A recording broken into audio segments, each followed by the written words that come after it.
welcome to a brand new edition of our daily news program coming up shortly. The President of the Republic receives a phone call from President of Sudan's Sovereignty Council on the occasion of his re-election for a second term.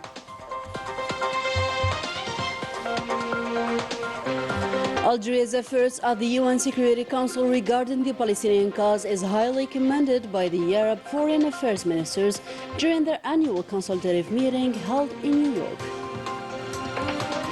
The last torrential rains in Morocco display the failure of the Makhzen regime in dealing with such crises, as the affected families are funded for themselves. The Zionist aggression goes on in Gaza and Lebanon, urging people to flee their territories.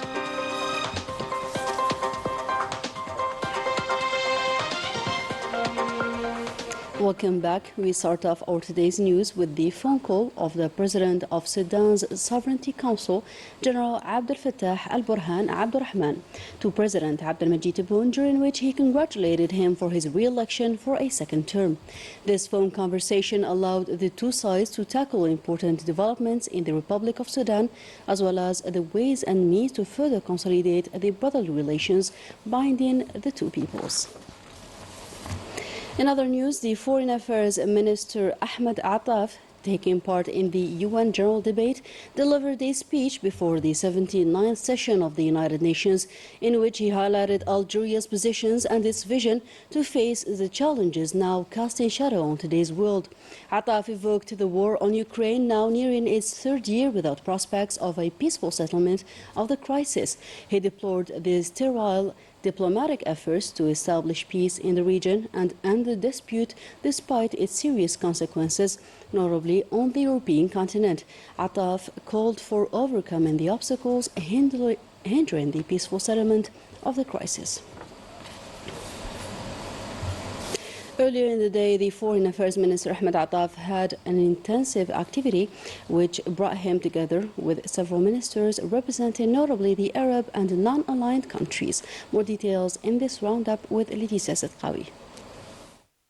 The Foreign Minister Ahmed Attaf took part in New York in the proceedings of the high level of the 79th session of the UN General Assembly, which will go on until the 30th of the current month under the theme Acting Together for Peace, Sustainable Development and Human Dignity for Present and Future Generations. On the sidelines, Ahmed Attaf took part in the annual consultative meeting of Arab Foreign Affairs Ministers, which was an opportunity to examine notably the evolution of the situation in the Middle East in light of the ongoing genocidal war against Palestine and the Israeli escalation against all countries in the region, in particular Lebanon. The Arab foreign ministers expressed their full solidarity to Lebanon facing this aggression, while hailing the sustained efforts of Algeria at the UN Security Council in favor of the Palestinian cause, and agreed to seize the opportunity of the high-level meeting that will be held upon the request of Algeria in order to further mobilize international support for the cause. The foreign minister also took part in the 19th annual edition of the academic and political debate on the Middle East organized by the International Institute for Peace. It was an opportunity for an honest exchange of views on the developments of the situation in the Middle East. As for the non-aligned movement, Attaf hailed their continuous support for the Palestinian cause. On the sidelines, the foreign minister held many bilateral talks, namely with the Secretary General of the Arab League,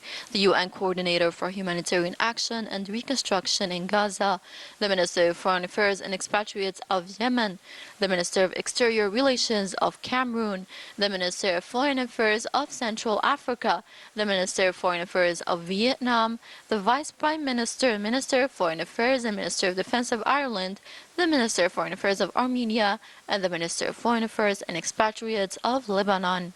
The meetings were an opportunity to examine the developments of the situation in the Palestinian-occupied territories in the Middle East in general, and to evoke means to further mobilize the international efforts to decrease the impact of this humanitarian crisis and to put an end to it altogether.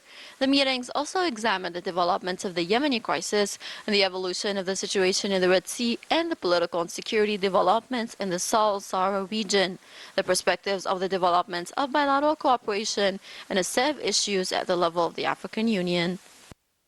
And now to this new development. The UN Committee on Enforced Disappearances is holding its 27th session, starting this Tuesday to address the issue of enforced disappearances in Western Sahara, marking the first time Morocco is being placed under review. Hearings began today and will continue through tomorrow, during which submissions from both the Moroccan government and civil society will be assessed. And the last torrential rains in Morocco, which caused a heavy damage, denoted once again the failure of the Mahsen regime in dealing with such crisis, since the affected families are fended for themselves, just like the case of those hit in the earthquake of September 2023. Itisa Sadqawi has more to say. The recent torrential rains that hit the east and southeast of Morocco, particularly the regions of Zougoura, Tata, Berashdia, Ouarzazate and others, have plunged residents into deep distress. Moroccan authorities have recorded 12 deaths and 14 missing people, but local reports indicate hundreds of victims and missing persons, as well as the collapse of many precarious homes that could not withstand the violence of the floods. Torrential rains had already caused the death of at least 18 people 2 weeks ago in desert and semi-arid areas, while the toll of the floods is likely to increase. كاين راجل ومرأة ما بين 70 عام 75 عام. كاين راجل مع مرته حتى هو تقريبا 75 عام 80 عام. كاين واحد الدريه بنتهم 44 عام عندها ولد وبنت ما بين 18 عام على 24 عام في هذوك العائله. وكاينه مراه هنا تقريبا 80 عام مع جوج دريات. الخسائر ايضا ماديه كتعلق في واحد المجموعه ديال المنازل اللي يعني عن اخرها ما بقاتش. المؤسسات مثلا المسجد، المؤسسات يعني المدرسه ديال الدوار مشات. يعني هذا الدوار اللي هو دوار او كرده اللي كيتواجد على بعد تقريبا واحد 50 كيلومتر او 60 كيلومتر على المركز ديال الجماعه، اللي الحال الان معزول بشكل كلي. الريزو ما كاينش. Faced with a lack of adequate infrastructure and the indifference of the authorities, entire families find themselves without shelter, food, nor water, and confronted with power cuts, increasing their isolation. The roads cut off by floods and the isolation of these regions make rescue operations extremely hard. Calls are launched for help, but with no response from the state nor the media. ما بيا مالي خدام، أنا في سطات خدام 9 كتصوني عليا بنتي. با الكارت داه الواد، با اجي عتقنا، با وكتشهد.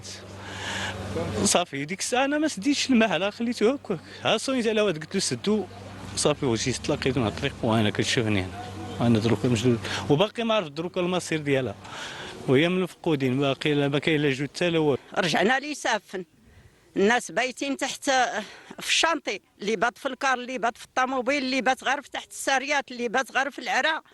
الماكله ما كايناش، ما زينا سلكواش، ما زينا كاين اللي ما زد حتى الماء. المهم حنا لقينا شي ناس الحمد لله، هاد العائله اللي معايا راه لقينا شي ناس دخلونا، ولكن كاينين ناس مساكن مكرفسين بايتين غير في الطريق. وهذا الشيء اللي كاين. عندنا واحد الدوار سميتو اغوليز، راه من البارح تقطع فيه الريزو. راه حنا جينا في الجبوله وفي الويدان ما عرفناش طرا بيهم. طاطا ما قدرناش ندوزو. ايوا حنا باقي محصلين هنا في سميتو الاثنين، واحد الطريق قريبه لتيزكيره سميتو الاثنين. These events recall the tragic fate of the victims of the earthquake that ravaged western Morocco in September 2023. A year later, none of the promises of reconstruction have been kept. In the completely devastated province of El Haus, families continue to live in precarious conditions in tents or damaged houses without any concrete help from the state. All the money allocated to rehousing operations was embezzled by the corrupt administration, provoking the anger of the disaster-stricken population plunged into deep struggle. متضررين من الزلزال ديال الحوت وما كاين لا انصاف لا حتى شي حاجه. لحد الان باقي ما تعوضناش وباقي حتى واحد ما سول فينا. جات واحد اللجنه في الاول ولكن ما كاين حتى شي حاجه. هذا الرئيس هذا تنطالب حنايا بالتوقيف ديالو لان عنده المال العام. Today, with these devastating floods, the situation is only getting worse. These weakened and marginalized regions are suffering damage whose consequences will be felt for decades. The Moroccan people remain left to their own devices, forgotten and ignored, condemned by a corrupt regime to suffer the worst humiliations and to plunge into more misery. In a different context, university classes resume this Tuesday with over 1.8 million students returning. The Minister of Higher Education and Scientific Research officially launched the academic year at the National School of Cybersecurity, located within Abdul Hafid Haddad Science and Technology University campus in Sidi Abdullah. Speaking at the opening ceremony, Kamal Badari emphasized that this academic year will focus on enhancing the quality of higher education, marked by significant reforms aimed at elevating universities while highlighting efforts to modernize university services. And as part of the efforts to assist those affected by the floods in the Sahrawi refugee camps, rescue and solidarity teams arrived on site this Tuesday morning with substantial aid for their Sahrawi brothers.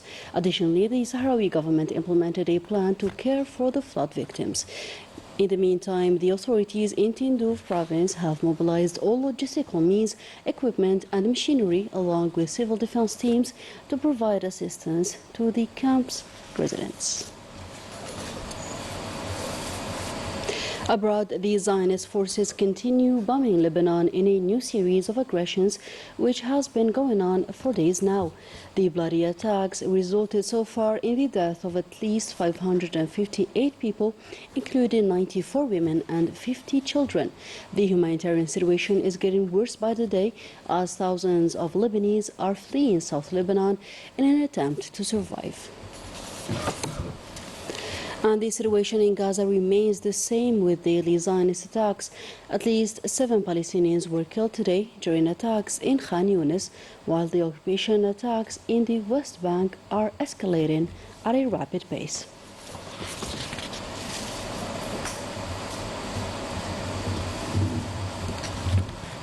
To sports now, Mouloudia of Oran kicked off its season with a praiseworthy victory over GS Saura as part of the first week of the National Football Championship. The game held at Oran Stadium ended in favor of MCO with 2-0 scored by Kamal Belmihud through an own goal and Ahmed Kerroum. بعد عملية والثاني من ظهر بينما الحكم يقول فيه خطأ مرتكب على الحارس طاني بلال. بعد العودة إلى غرفة الفار يقرر ويعتمد. And with that, our today's news edition comes to a close. Thank you for tuning in. See you next week.